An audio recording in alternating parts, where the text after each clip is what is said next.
Now, there's this video on the internet that I'm quite fond of, and this is it. Pretty stupid, right? I mean, it's just a couple guys jumping on a trampoline, being pulled by a tractor. There's nothing remotely intelligent or admirable about it. In fact, it's quite dangerous and reckless. Right? Wrong. See, the interesting thing about this video is that it proves Einstein's theory of relativity. See, the guy jumping on the trampoline, he should fall and splat on the ground. But this does not happen.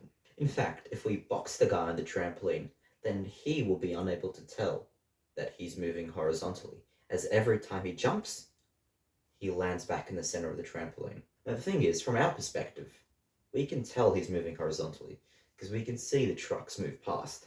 Now, you see how this idea of movement is manipulated based on the perspective from which we see it? The existence of different religions also prove this theory. Most religions cover the basis of the afterlife, of what we consider to be objectively good. But each religion varies from one to another, because each one's founders has a different perspective, or rather, a different context. The same idea can be applied to any literary work, including the literary works of Sylvia Plath and Ted Hughes.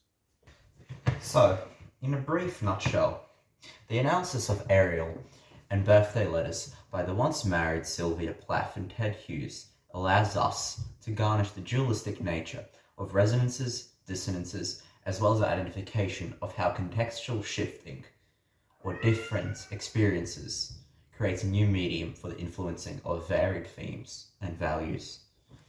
The dissonances between the two texts may be superficially examined with the core purpose of the respective pieces of poetry. With Hughes, he seeks the ability to gain sovereignty via isolation of his public image from society, whilst Plath's poetry is centered on gaining sovereignty, on gaining her identity, which was created from the separation of herself from other assertive forces in her life. Now, to fully understand what these texts are talking about, we must first understand the contextual backgrounds behind them. See, I love Vegemite. Give the same meal to an American, he'll probably throw up. Now we ask ourselves, Why? Why is it that I'm so fond of Vegemite, while the American is distasteful of it? See, the American and I, we've had different upbringings. We have different contexts.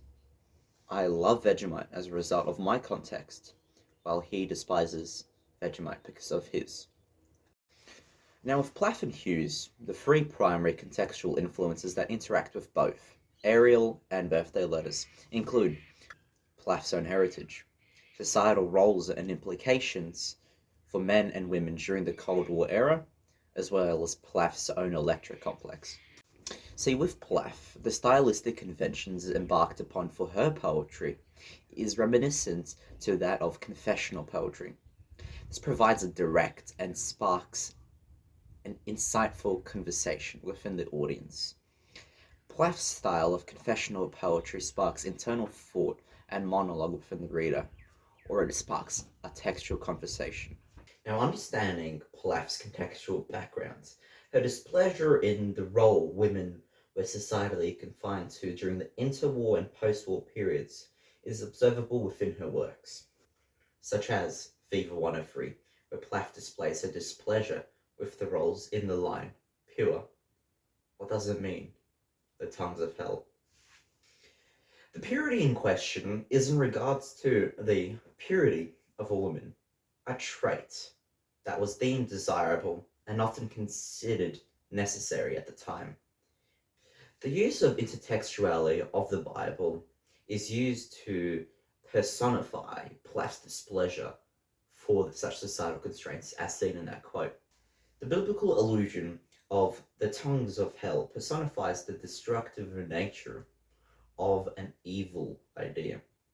The biblical allusion is in reference to the verse James 3:6 in the Bible, where the tongue is described as the root of all evil in the body, as it is through the tongue which evil thoughts and ideas may be conveyed, spoken, and spread about. Plath's desire to break free from societal coercion is also attributed in The Arrival of the Bird Box, where Plath creates continual analogies between Pandora's box and Plath's desire to break such societal constraints and to allow her creative persona to break free, as seen with I will set them free. The box is only temporary. Where the use of a first person perspective alludes to Plath's breaking free from societal positioning of Plath and other women. The idea of obtaining individuality and control over oneself by dismantling societal roles and put forth by Plath is directly juxtaposed by Hughes's poetry.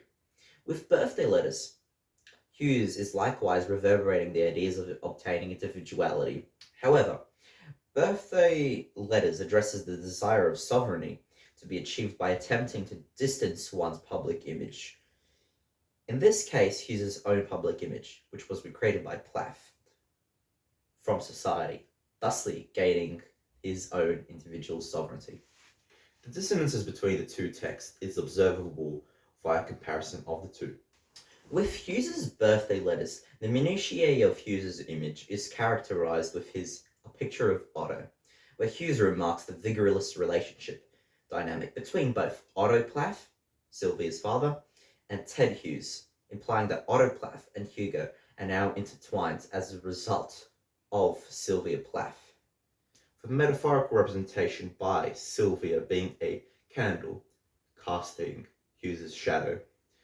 Antedating contextual applications provides us with the understanding of Plath's electric complex, which affects Plath's perception of Hughes as well as all other male figures within her life. It is in a picture of Otto where Hughes comments on this electric complex, inferring to the audience that Plath's perception of Hughes isn't genuine, whether it is her father, Otto, that she's perceiving and talking about within her poems. Hughes converses with the audience, attempting to invoke challenge to the denigration of him set forth by Plath, attempting to escape his own sense of societal imprisonment. Such is observable within the line, "Your ghost, inseparable from my shadow. As long as your daughter's words can still bear a candle, she could hardly tell us apart in the end. Your portrait here could be my son's portrait." Hughes continues to acknowledge that public perception of him and challenges the consoling association with the phrase minister monk, the term monk referring to someone who has not achieved society's standards. With this, Hughes is directly addressing and stating that he is not living up to Sylvia Plath's standards of him, that he is not as infernal as described by Plath. This notion of challenging societal standards is also witnessable in Red, with the phrase, "The jewel you lost was blue." It's creating a symbolic reference to the atonement status that Hughes has reached, with Hughes being the jewel and Plath losing control of Hughes and Hughes's public image with a symbolic less of such jewel. Further contextual conversation occurs between the two texts when discussing the idea of rebirth, of transcendence. However, unlike other issues, assumptions, and perspectives between the two, both Hughes and Plath reach a resonance with such. It is in Red where a tonal shift of Hughes's poetry is observable, with a shift from vigorous defense of his identity to calm recognition of the context that paved way to his public perception of him. It is in Red where Hughes transcends public opinion of him. Within Lady Lazarus, it is use of the phoenix motif which serves as a metaphor for Plath's ability to transcend, where she transcends through her use of poetry beyond contextual limitations. Thusly, it is for the comparative study of the two texts where the dissonances regarding the turbulent nature of their contextuality, regarding Plath's electric complex, as well as the relationship between Hughes and Plath, the existence and use of textual conversations reveal such dissonances on disparate issues, such as the desire of obtaining sovereignty and self-governance.